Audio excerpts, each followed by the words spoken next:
China's middle class, once the engine of the country's economic miracle, is facing a crisis that few could have predicted just a decade ago. For years, millions of people rose out of poverty, bought homes, sent their children to universities, and dreamed of a brighter future.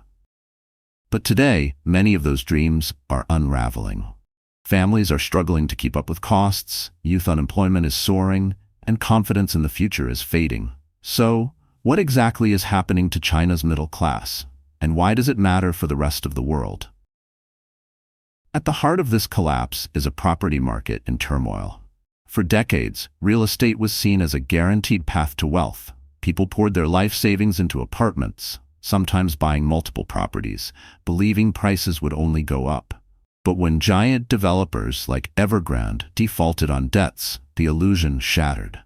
Construction projects were abandoned, leaving millions of people paying mortgages on homes they couldn't even move into. Property values started to fall, wiping out the wealth of families who had tied everything to their real estate investments. For a country where nearly 70% of household wealth is in property, this was devastating.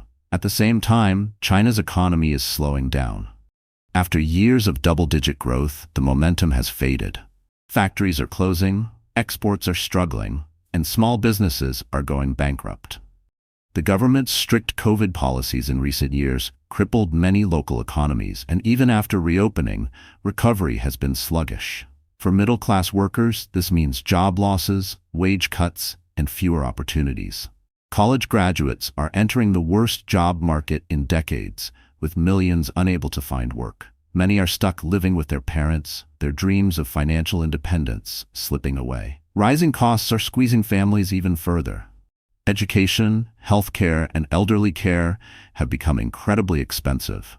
Parents spend enormous amounts on tutoring and private lessons, hoping to give their children an edge in an increasingly competitive world. But with wages stagnating and inflation creeping up, many families can no longer afford these extras. The pressure is immense, and mental health issues are on the rise as people struggle to cope with the weight of financial uncertainty. Government policies have also played a role in this unraveling. Crackdowns on tech companies, private education, and other industries have spooked investors and wiped out thousands of jobs. The government says these moves are about promoting social equality, but for middle-class workers, they've often meant instability and fewer options. Meanwhile, local governments, drowning in debt, are slashing public services, leaving people with fewer safety nets just when they need them the most. The impact of this middle-class collapse isn't just a domestic issue. It ripples across the global economy. China's middle class was a massive consumer base, driving demand for goods and services worldwide. But now, with people cutting back on spending, businesses from Europe to the United States are feeling the squeeze. Luxury brands, tech companies, and even travel industries are seeing declines in Chinese customers, threatening profits and jobs globally. Despite the challenges, many people in China remain resilient. They adapt, find side hustles, and support one another through tough times. But the road ahead is uncertain. Can the government restore confidence?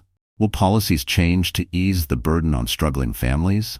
And if China's middle class doesn't bounce back, what does that mean for the global economy? This collapse isn't just a financial story.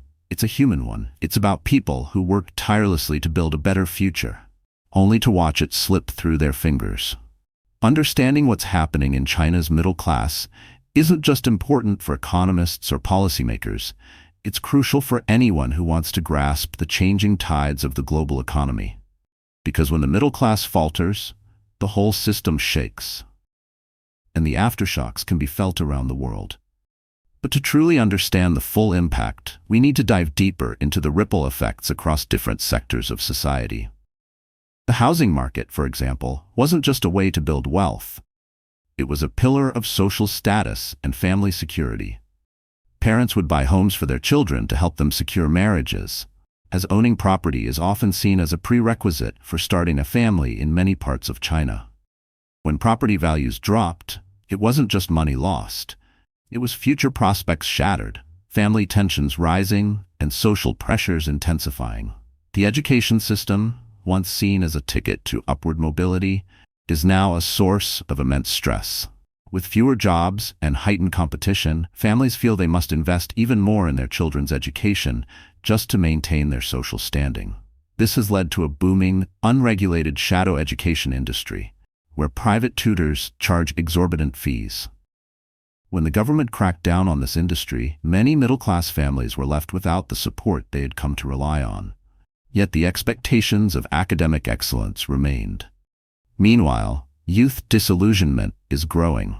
The rise of the lying flat movement, where young people reject the rat race and embrace minimalism, is a response to the shrinking opportunities and crushing societal pressures. This quiet form of protest reflects a generation that feels betrayed by the promises of endless growth and prosperity. Without hope for the future, consumer spending dwindles further, exacerbating the economic slowdown. On a broader scale, China's aging population presents another looming crisis. With fewer young workers to support the elderly and public pension systems under strain, many middle-class families are caught in a triple bind: supporting their aging parents, raising children, and trying to maintain their own financial stability. The result is a generation sandwiched between responsibilities, drained of resources, and increasingly anxious about their future. For the Chinese government, the stakes are high. A thriving middle class was not just an economic asset, it was a political stabilizer. People tolerated restrictions on freedoms in exchange for rising living standards. But as those standards erode, public dissatisfaction grows, creating a volatile mix of economic and social unrest. The government has tried stimulus measures and policy adjustments, but restoring confidence is no easy task when people's lived realities tell a different story. Ultimately, the fate of China's middle class will shape the future of the global economy. If China manages to steer through this crisis, it could emerge with a more sustainable, balanced growth model. But if the collapse deepens, the repercussions will extend far beyond China's borders. Global supply chains, financial markets, and international trade all hang in the balance. What happens next will not just define China's trajectory, it will send shockwaves through the entire world. And as we watch this story unfold, one thing becomes clear. The rise and fall of China's middle class is not just an economic phenomenon. It's a powerful reminder of how fragile prosperity can be and how deeply interconnected our global futures truly are. What if I told you there's a way to reprogram your mind for wealth and success? The billionaire brainwave is a powerful tool designed to activate the part of your brain responsible for financial breakthroughs. Many people are already using it to attract wealth effortlessly. If you're serious about unlocking your full potential, check out the link in the description and see how it can change your life.